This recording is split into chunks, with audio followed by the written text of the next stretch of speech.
How is the Jamal Roberts shockwave forcing the producers of America's biggest televised talent shows to desperately rewrite their own rulebooks before the next season premieres?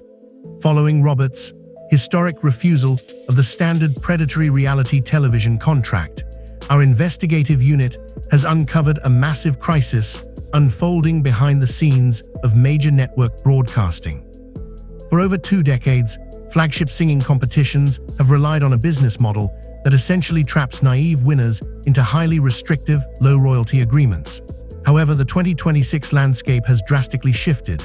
We are now seeing a coordinated, silent boycott from top-tier vocalists across the country. Inspired directly by Roberts' multi-million-dollar masterstroke, the most promising independent singers are outright refusing to audition for upcoming seasons. Why would a generational talent surrender their master recordings to a television network when the Jamal Roberts blueprint proves they can secure equitable partnerships independently? Consequently, casting directors for the nation's premier talent competitions are reportedly in a state of absolute panic. To prevent their upcoming seasons from featuring only second-rate performers, network executives are being forced into agonizing emergency negotiations. Leaked production emails suggest that these television conglomerates are hastily drafting revised, modernized winner contracts that offer unprecedented profit-sharing margins and significantly reduced exclusivity periods.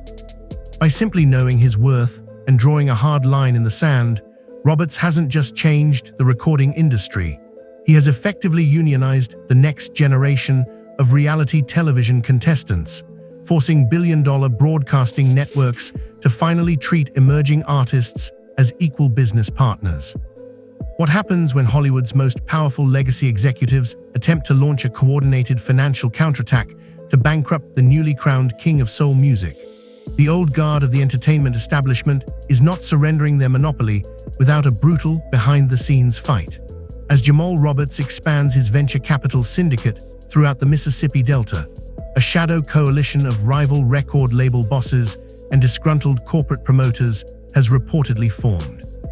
According to high-level financial whistleblowers, this coalition attempted to aggressively outbid Roberts on commercial real estate acquisitions, actively trying to sabotage the construction of his independent recording hubs and community centers.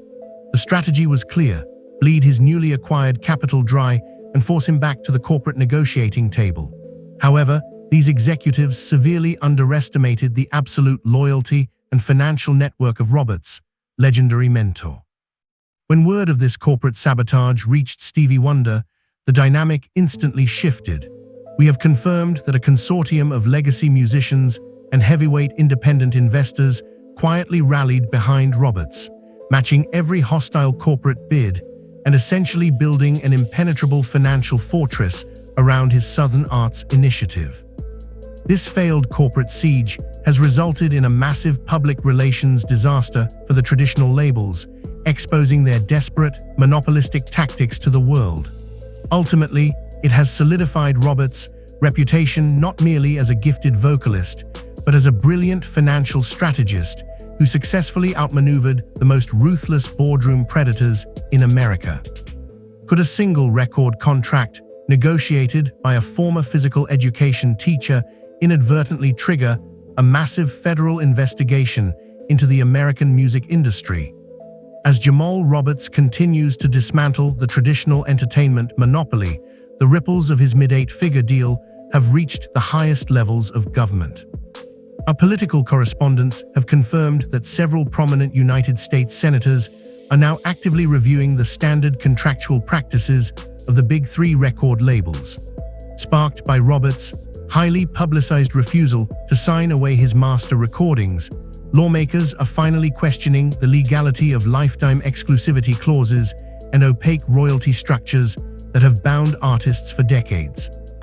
We are hearing reports that a bipartisan committee is quietly preparing to draft new federal legislation, unofficially dubbed by insiders as the Roberts Act.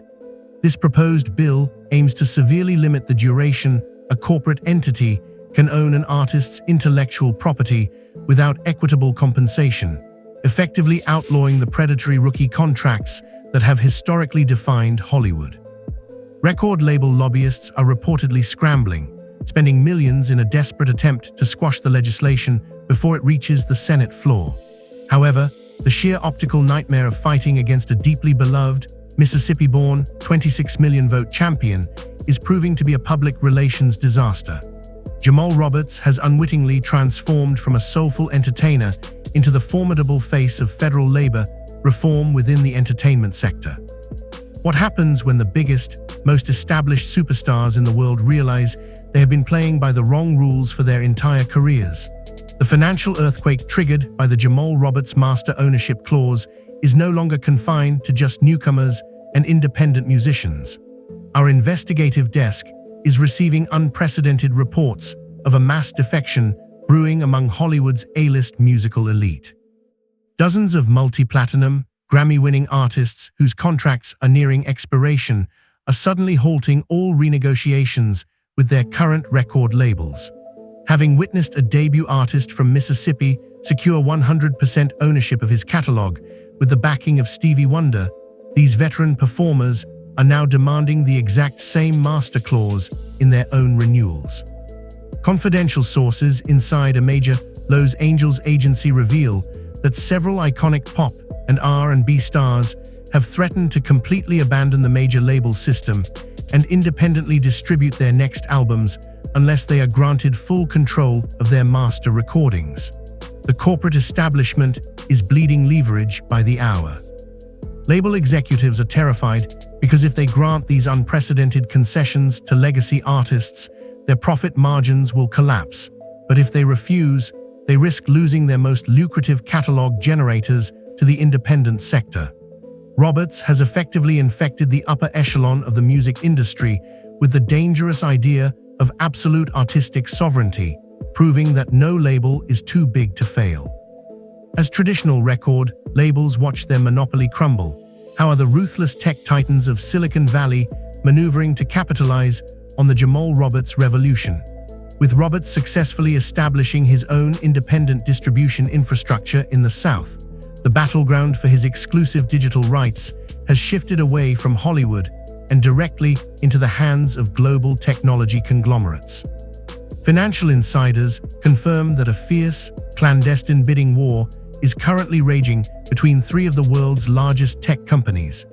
These massive corporations are not just trying to stream his upcoming album, they are aggressively attempting to acquire the exclusive broadcasting rights to his highly anticipated Global Soul Summit tour. According to leaked term sheets, one Silicon Valley behemoth has offered a staggering 9-figure advance to integrate Roberts' entire Southern Arts collective exclusively into their global media ecosystem. What makes this negotiation so historically significant is the absolute exclusion of any traditional record label from the boardroom. Roberts is dealing directly with the tech billionaires, cutting out the middlemen who historically took the largest percentage of digital streaming revenue.